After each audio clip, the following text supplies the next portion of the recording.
Ser Podcast.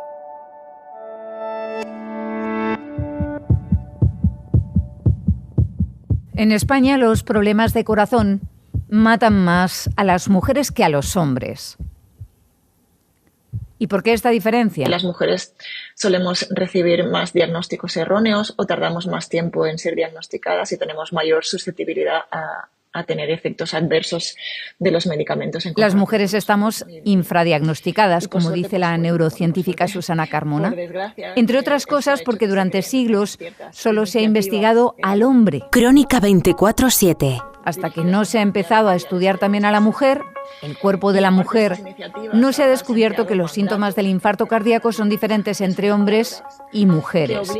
Y si con el corazón vamos tarde, con el cerebro acabamos de empezar. Pues ahora se están creando iniciativas internacionales Eva Aguado, que están dirigidas a corregir este sesgo de sexo en biomedicina. Y queda mucho. Que de los 50.000 estudios publicados en neuroimagen durante los últimos años, solo el 0,5% se centra en factores específicos de la mujer. Es decir, solo una mínima parte de los estudios de las imágenes cerebrales se centran, por ejemplo, en observar qué efectos tienen en el cerebro la regla, el embarazo, el parto, la menopausia, el tratamiento con anticonceptivos.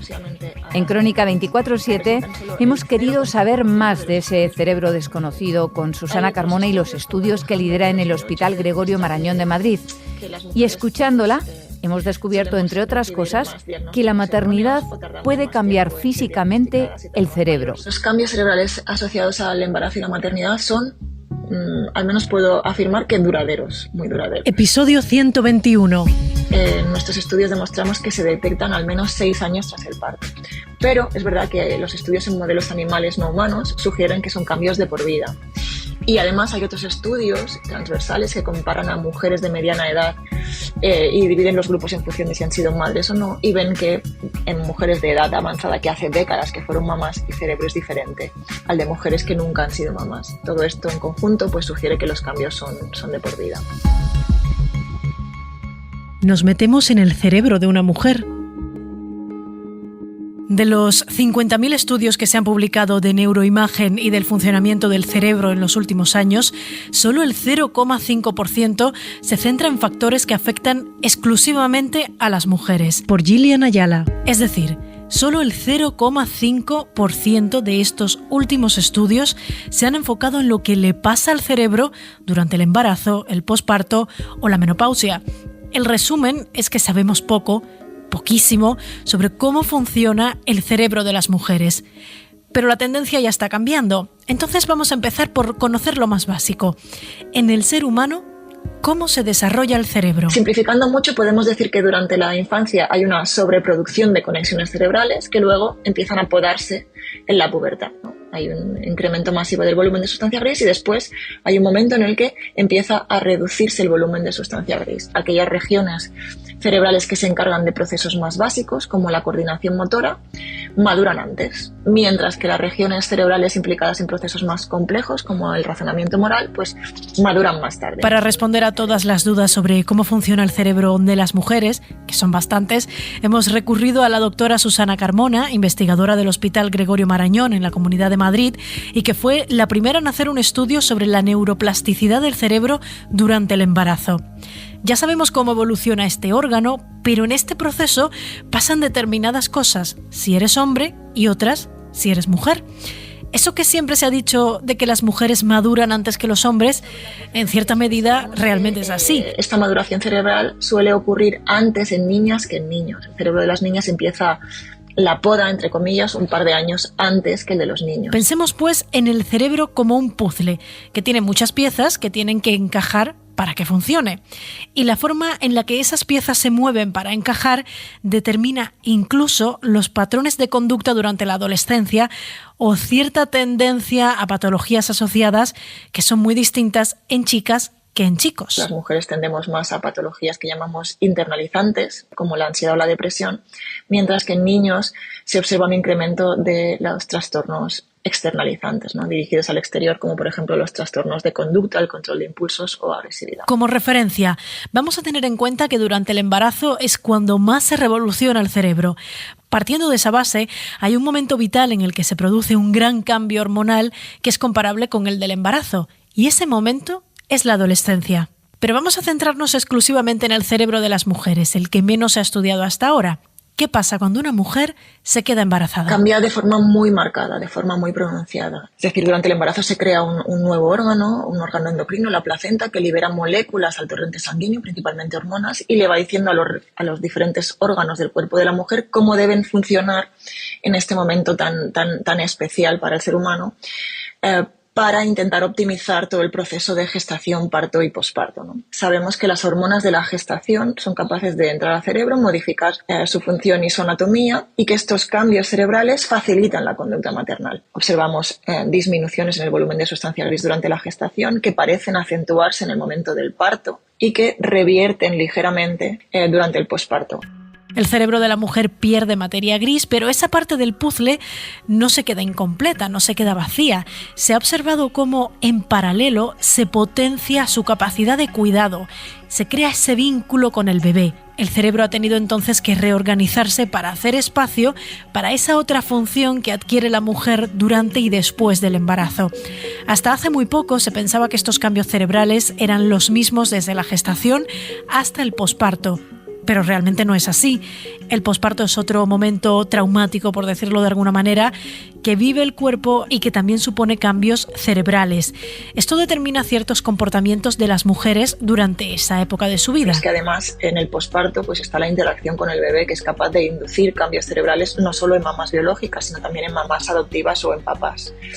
Solo que se trata de cambios ligeramente diferentes en magnitud, tiempo y forma. Y conocer al detalle que cambia en el cerebro de la mujer durante el parto ayuda a prevenir y a diagnosticar la depresión posparto. Ahora los estudios sobre las bases cerebrales de la depresión posparto pues se centraban en comparar a mujeres con depresión posparto versus mujeres sin depresión posparto. Nosotros ahora lo que estamos haciendo es crear una base de datos longitudinal, es decir, que sigue a las mismas mujeres durante toda la transición a la maternidad y que recogen no solo variables cerebrales, sino también otros biomarcadores hormonales y variables neuropsicológicas, como por ejemplo la historia de depresión o el síndrome disfórico premenstrual, o otras variables sociales, como por ejemplo el estatus socioeconómico o el apoyo social, que también sabemos que pueden incidir. Y todo esto lo hacemos con el objetivo de crear un modelo que nos permita pues saber qué es lo normal, lo esperable durante la transición a la maternidad, y a partir de ahí identificar las desviaciones que nos permitan predecir la aparición de trastornos mentales posparto, pues para poder prevenirlas y tratarlas, ¿no? Y aquí quiero hacer un inciso, que la más frecuente es la depresión posparto. Es un trastorno muy frecuente que afecta alrededor del 14% de las madres y que si no se trata pues tiene consecuencias negativas. ¿Pero qué pasa en el cerebro de las mujeres que no son madres? Para notar cambios hay que esperar hasta la menopausia, algo que también va a experimentar la mujer que ha sido madre. Aquí nos encontramos con un estigma y un tabú que se está empezando a romper. Pues la menopausia hasta ahora ha sido la gran olvidada. Los estudios que hay son muy recientes. La mujer ha vivido toda su vida con determinados niveles de estrógenos y al perderlos en la menopausia, el cerebro tiene que aprender a vivir sin ellos. Se tiene que readaptar. Porque hemos visto que estas hormonas tienen receptores en diferentes regiones cerebrales implicadas con la cognición y con la regulación emocional. Por eso un porcentaje muy elevado de mujeres padecen síntomas durante la menopausia, no solo físicos como los sofocos o los trastornos de sueño, sino también síntomas cognitivos o síntomas emocionales. Sabemos que hay estudios que indican que la menopausia inducida quirúrgicamente antes de los 45 años se asocia a un mayor deterioro cognitivo y a un incremento en el riesgo de padecer después enfermedades o demencias tipo Alzheimer. No es un tópico. Entender cómo funciona el cerebro de las mujeres es realmente complejo, sobre todo porque se ha estudiado mucho menos en profundidad. Y es complejo porque la mujer vive episodios hormonales muy fuertes que el hombre no experimenta a nivel biológico. Y eso, la menstruación, la necesidad pues de tolerar más dolor de forma natural desde ese momento, el embarazo, el parto, el posparto y la menopausia son etapas que solo vive una mujer y que afectan sustancialmente a su cerebro.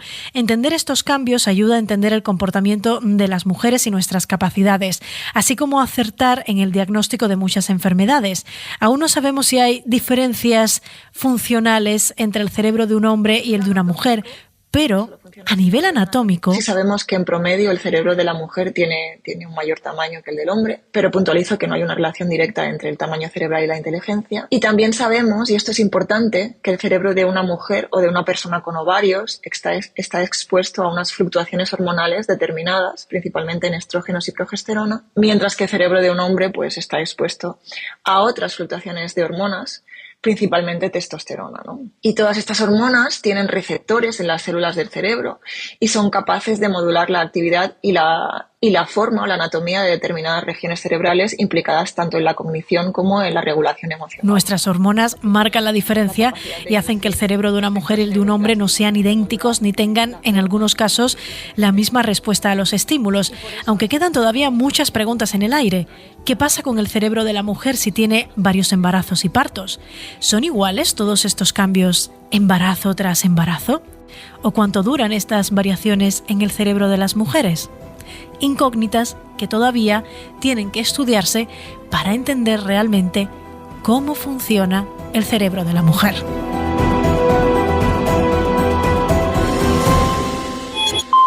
Crónica 24/7.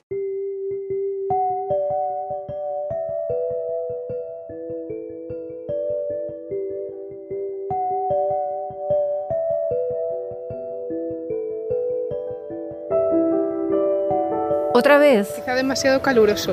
Mucho bochorno, sí, demasiado. Yo no recuerdo un mes así. Los hombres y mujeres del tiempo tienen razón. Hace un mes, la Agencia Estatal de Meteorología advirtió de que nos metíamos de lleno en otra primavera de temperatura récord. Que haya una regulación de temperatura, porque hace frío, calor, luego llueve. Un día con chaqueta, al día siguiente manga corta. Yo lo llevo mal. Y los datos lo están confirmando. A principios de abril ya se han registrado varios días de calor nunca visto en estas fechas, con más de 30 grados en Córdoba, en Ourense, en Huelva. Y el verano, por los datos que ha dado la AEMET, volveremos a escuchar voces como esta. Ni entrando en los locales ni nada con el aire acondicionado se puede vivir. Como una bofetada de calor. Fatal, asados, como un torrezno. Es un hecho contrastado científicamente que los veranos en España cada vez son más largos y más cálidos, cada vez más africanos y menos europeos. Pero en Crónica 24/7 esta vez no hablamos de lo mal que se duerme o lo difícil que es trabajar con temperaturas extremas y cada vez más habituales. En este caso, nos preguntamos qué otras facturas nos pasa el calor. ¿Cómo se nota el calentamiento más allá del termómetro? A mí cambios de temperatura me hacen pensar cuál es la película más probable. Estoy entre Mad Max, Her y Terminator. Una de esas tres, dentro de 20 años, va a ser uno de esos futuros. No sé cuál va a ser. Yo no confío en que vaya a cambiar. Mucha cumbre de clima y tal, pero no va a cambiar esto.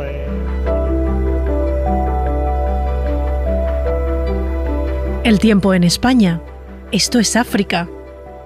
Por Javier Gregori. Con la inestimable ayuda de dos expertos de SEO BirdLife, la Sociedad Española de Ornitología, recorremos una zona montañosa del sur de España, eso sí, con unos buenos prismáticos, y vemos en el cielo el vuelo majestuoso de un buitre moteado.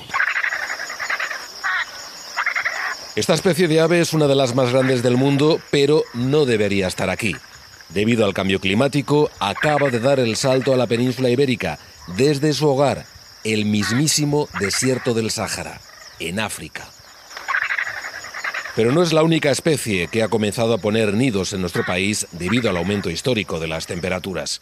Esto también ha ocurrido con una rapaz, como el busardo moro, el vencejo cafre o el bulbul naranjero.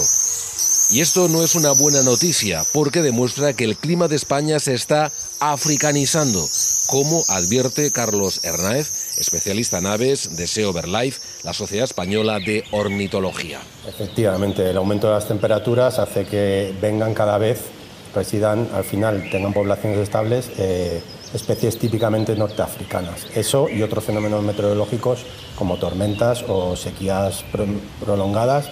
Y efectivamente algunas de ellas, especies exóticas que no son de nuestra fauna, que al final establecen poblaciones en España. Por lo tanto, no es una buena noticia. En concreto, según los datos oficiales de AEMET, la Agencia Estatal de Meteorología, desde hace 80 años los veranos en España son ya un mes más extensos que en 1940. Y el climatólogo Ernesto Rodríguez, que ha participado en los informes del IPCC, el panel de expertos de la ONU contra el cambio climático, expone este claro ejemplo. El verano es mucho más largo a costa de las otras 3 estaciones. Es algo que estamos notando todos. Y en uno de los últimos estudios que ha hecho AEMET, en una estación como Madrid, ha notado un cambio, un aumento del verano del orden de 10 días por década. Casi un día por año está aumentando el verano. Estas son algunas de las características. En España los veranos se están alargando de forma alarmante, según la propia AEMET, y ya llegan a superar en algunos años más de un mes y medio. Y esto se traduce ya en un aumento sin precedentes en el número de días con calor extremo en nuestro país. Un fenómeno que también está acabando con millones de aves, como advierte Ramón Martí, uno de los responsables de Sea Over Life, la Sociedad Española de Ornitología. ¿Cómo va a cambiar el panorama? Ya lo está cambiando. Pero el problema es que, viendo tendencias, viendo datos a lo largo de los años, se ha confirmado ya el adelanto, por ejemplo, de las épocas de reproducción de numerosas especies, variaciones en la fenología, en las fechas, digamos, de las migraciones también, de forma que en cuanto a efectos sobre las aves ya está realmente impactando claramente. Porque las aves además tienen un papel muy claro de indicador. Las aves nos indican la salud de nuestros ecosistemas, nos indican la salud de nuestro entorno más inmediato, y si a las aves les va mal, pues podemos preocuparnos por lo menos, ¿no? A las consecuencias sobre la calidad de vida, por supuesto que va a haber, ¿no? Las está viendo ya también sobre la salud humana. En definitiva, es una situación de alerta ante la que hay que estar muy atento y actuar. En España, los inviernos más cortos y cálidos y los veranos más largos también están provocando ya el aumento de los casos de enfermedades transmitidas por garrapatas y por los mosquitos. De hecho, se están registrando ya en nuestro país casos de enfermedades transmitidas por garrapatas en los meses, en teoría, más fríos, en enero y febrero. Y otra gran preocupación de los médicos es la expansión de la malaria, una de las enfermedades que más mortalidad producen en el mundo. Con el cambio climático, los mosquitos que transmiten esta enfermedad se están expandiendo hacia el norte, y esto supone que puede dar el salto ya la malaria de África a la península ibérica. Martina Ferraguti es experta del CSIC, el Consejo Superior de Investigaciones Científicas, y muestra así su gran preocupación. Pues seguramente el cambio climático puede ser una de las causas, porque con el aumento de la temperatura aumenta la abundancia de los mosquitos, además tienen ciclos de reproducción más breves y son activos durante todo el año, así que ya no nos deja descansar ni en invierno. Y claro, al tener más vectores, que son estos mosquitos son vectores de muchos patógenos, pues aumenta la incidencia de los casos que tenemos hoy en día en España de muchas enfermedades transmitidas por estos molestos insectos. Y en el campo de la agricultura los impactos no son menos graves.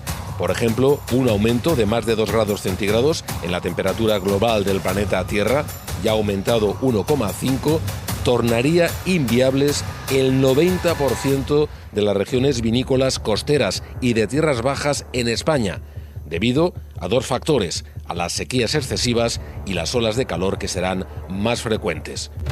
Así lo advierte ya un estudio científico que señala que el aumento de las temperaturas experimentado hasta la fecha en España ya ha desplazado la maduración de la uva en la época más cálida del verano.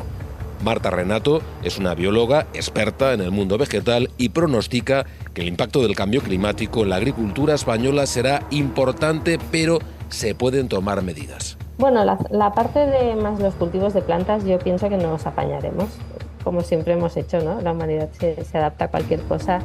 Ya se está cultivando en el desierto en otros países, así que ¿por qué no vamos a acabar haciendo nosotros lo mismo? Lo que me preocupa más es la flora, pues, en el ambiente natural, ¿no? Que esto no está tan bien protegido porque no interesa tanto, no se destinarán tantos recursos, y a saber si desaparecen especies pues que podrían haber sido útiles como plantas medicinales y desaparecen y ahí se quedan. Yo creo que en todo el tema de cultivo de cereales y demás nos acabaremos apañando, no creo que pasemos hambre, pero sí que es una lástima por el medio natural.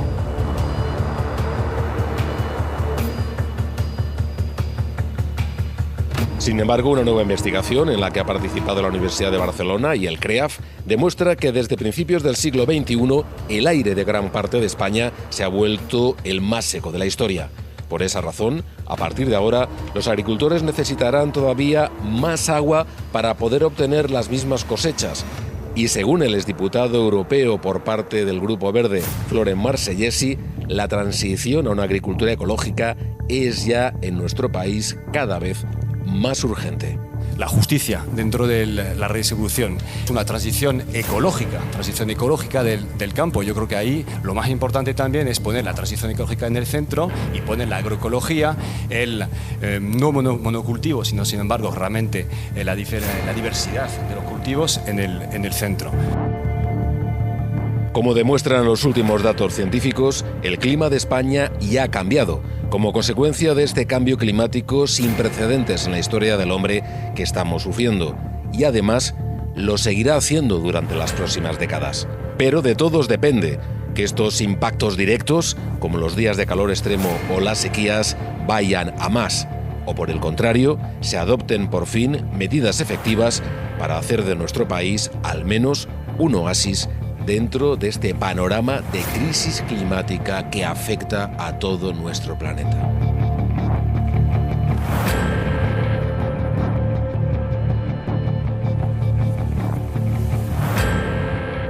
Crónica 24/7. No se puede vivir solo de sopas milagrosas. En esta ocasión les voy a enseñar a hacer sopa de col para bajar de peso. Esta la pueden estar comiendo todo el día y tomando pura agua. Por mucho colágeno que tengan. La sopa de col, aparte de ser muy deliciosa, es una de las sopas con más colágeno que existe. Ni de clorofila y otras dietas de batidos aparentemente muy depurativas. Es súper detox. Sabemos que las plantas verdes están súper llenas de sustancias. Pero según algunos estudios, el 60% de los chicos y las chicas más jóvenes, de los millennials y los centennials, reconocen que estos vídeos de TikTok, que acumulan millones de visualizaciones, les influyen a la hora de consumir. Bienvenidos a este nuevo vídeo en el cual os explico por qué creo que la dieta carnívora tiene un alto valor y tiene mucho que ofrecernos. Adelgazarás 15 kilos. Si solo comes 2 huevos, tu digestión será rápida y podrías tener antojos y hambre 1 hora después de comer. Todo un problema. Si tenemos en cuenta que la Universidad de Dublín acaba de publicar una investigación que demuestra que el 98% de la información que difunde TikTok sobre nutrición, es decir, casi toda, es poco exacta o directamente falsa. En Crónica 24/7 no nos quedamos con el dato. Hablamos con expertos que nos cuentan por qué resulta tan fácil caer en estas trampas o qué consecuencias puede tener.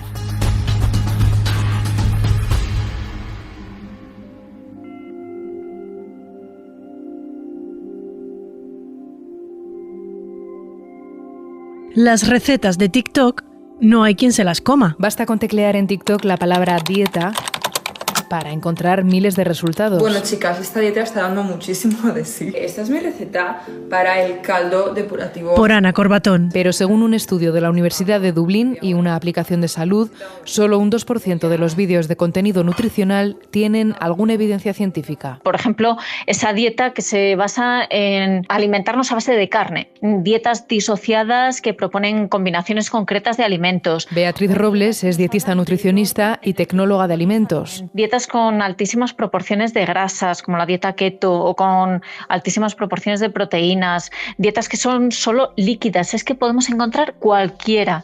Ninguna tiene base científica y cuanto más loco y más extremo sea el mensaje, más éxito va a tener. En el estudio se han analizado 67.000 vídeos de la red social. El 30% de los jóvenes encuestados asegura que ha probado las llamadas dietas milagro y 1 de cada 3 admite haber sufrido efectos adversos adversos por hacerlo. Podemos encontrarnos desde déficits nutricionales a incremento del riesgo cardiovascular, a formación de cálculos renales. Este tipo de dietas abre la puerta a que se desarrollen trastornos de la conducta alimentaria en personas que tienen factores predisponentes, especialmente preocupante en usuarios muy jóvenes, que son los usuarios mayoritarios de TikTok. ¿Quién está detrás de esos vídeos? Tenemos por una parte un perfil muy heterogéneo que no tiene formación en nutrición, pero que adquieren la credibilidad de otra manera, por su imagen física o su trabajo en otras áreas, celebrities en general. Luego tenemos otro perfil que se hace pasar por figura de autoridad, porque se definen a sí mismos como, por ejemplo, coaches nutricionales, médico naturópata o homeópata, que son términos que no tienen ningún reconocimiento legal. Y luego tenemos un tercer perfil, que son esos perfiles sanitarios, que son sanitarios de verdad, que emiten mensajes erróneos que, en mi opinión, son más peligrosos todavía porque cuentan con un sesgo de autoridad. Su profesión ya parece un aval y hay una mayor predisposición a admitir el mensaje como si fuera cierto sin someterlo a un juicio crítico. El 87% de los usuarios más jóvenes de TikTok reconocen que buscan en la red social consejos sobre nutrición. Para ellos es una fuente fiable de información. Nos va a servir de poco a un niño o a un adolescente decirle que busque el mensaje de las autoridades sanitarias, porque no lo van a hacer porque están en otros lugares donde buscar la información. Entonces tenemos que conocer sus códigos, tenemos que entrar en esas redes y tenemos que hacernos visibles para ellos, de manera que los perfiles fiables sean alcanzables. Y además, dice Beatriz, hay que actuar en otros ámbitos. Y actuar consiste en dotar a los ciudadanos de herramientas de pensamiento crítico. Y es algo que no se consigue si no es con un plan estructural desde las edades más tempranas, la educación más básica y que se mantenga a lo largo de toda la vida. Sobre el pensamiento crítico, sobre cómo activarlo, ha escrito mucho José Carlos Ruiz, doctor en filosofía, ensayista y escritor, al que preguntamos por qué los jóvenes son tan permeables a este tipo de contenidos. El tema está en qué pasa con los adultos que nos hemos educado en estas nuevas narrativas fragmentarias que traen las redes sociales y que son muy atractivas, la verdad, porque el trabajo intelectual te lo ahorran, porque ya te viene el mensaje, te viene con un sesgo de confirmación que hace que te den una evidencia, sea la que sea auténtica o no, pero ahorra todo el proceso de búsqueda y encima hay una estética en el proceso muy cuidada que te resulta atractivo. Entonces, claro, yo entiendo que si eres joven y lo que buscas es un entretenimiento que luego te aporte quizás un nivel de información, el criterio que tienes no es analítico, sino hay más deleite que análisis. Y desde esa perspectiva, bueno, pues las redes sociales, especialmente TikTok, ¿no?, pues se ha configurado como algo que entretiene de una manera muy seductora. José Carlos ha ejercido de profesor de filosofía en secundaria y bachillerato durante 20 años y dice que es fundamental educar el criterio de los alumnos. La gran labor que tenemos por delante está en fundamentar el criterio antes de que el sujeto llegue, ¿no?, a esos contenidos, para que cuando llegue ya tenga, ¿no?, la identidad forjada en torno a ese arte de la duda, a esa capacidad de cuestionamiento, y a partir de ahí, bueno, pues sepa identificar si lo que le están contando es verdadero o no. Y para asumir ese reto, cree que hay que empezar por situar el foco del aprendizaje en que los niños y adolescentes hagan buenas preguntas. Si tú consigues estimular el cuestionamiento, la buena pregunta en el sujeto, cuando se acerca a esos contenidos en redes sociales, lo primero que hará es saltar la pregunta como un instrumento de búsqueda, no como un instrumento de escepticismo que limita el conocimiento, sino en esto la duda se convierte en un instrumento para acercarse al conocimiento, porque si no llevan el criterio formado cuando acceden a las redes sociales, serán las redes sociales las que les configure el criterio. Por eso añade que la ciencia acuda a las redes sociales para hacer divulgación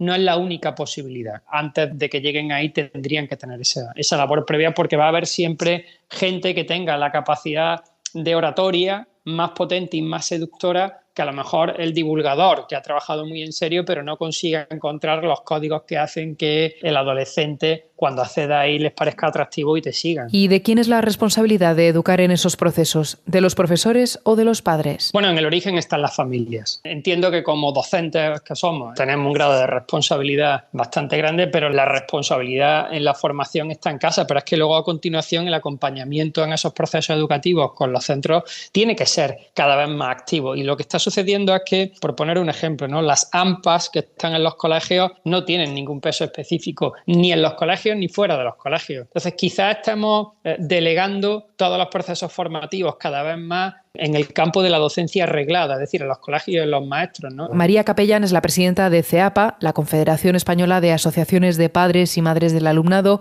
y coincide en quién debe asumir esa responsabilidad educativa. Hombre, claro que la tenemos las familias, yo se lo tengo muy claro, porque ellos les pueden enseñar a buscar contenidos académicos, pero el enseñarles a utilizar las redes sociales somos las familias quienes tenemos que estar pendientes de eso y hablar con ellos y explicarles lo que es verdad y lo que no, y lo que puede ser dañino y lo que no. Aunque reconoce que no todo está en su mano. Podemos hacer hasta donde podemos hacer, pero a mí si esos contenidos están al alcance es muy complicado a veces prohibirles que los vean, porque al final, si no es en un momento es en otro, van a acabar viéndolos, porque son adictivos. María tiene 2 hijas de 13 y 23 años. Yo estoy harta de, mamá, me tienes que comprar esta crema que he visto en TikTok, me tienes que comprar esta comida que he visto en TikTok, y todo lo que ven en TikTok vas a las tiendas y está agotado. O sea, es una cosa, lo que ven en TikTok va a misa, o sea, es una cosa sagrada. Dice que a esas edades los chicos y chicas utilizan la red social para todo. Por mucho que les digas, oye,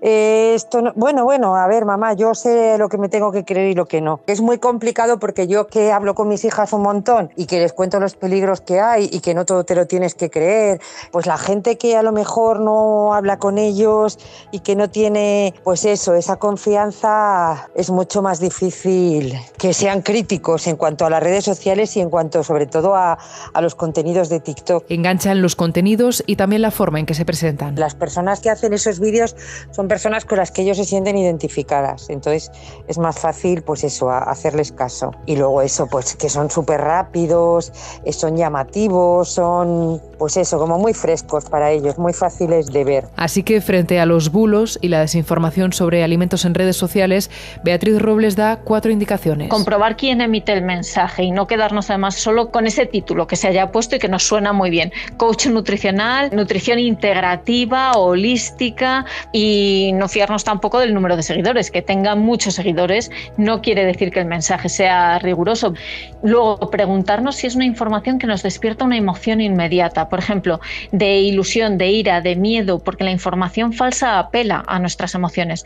En tercer lugar, yo creo que es fundamental saber que si es un mensaje totalmente opuesto al que hemos oído durante años, que rompe totalmente con el conocimiento establecido, probablemente sea falso.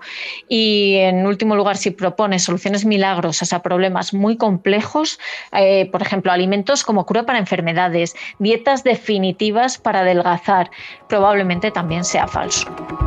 Recuerda además que una buena dieta no es la que dura un tiempo determinado, como vemos en TikTok. Adelgazarás 15 kilos en 11 días. Una buena dieta es la que nos acompaña toda la vida con frutas, verduras, legumbres, frutos secos, huevos, lácteos, carnes blancas y pescado para mantener la salud y prevenir enfermedades.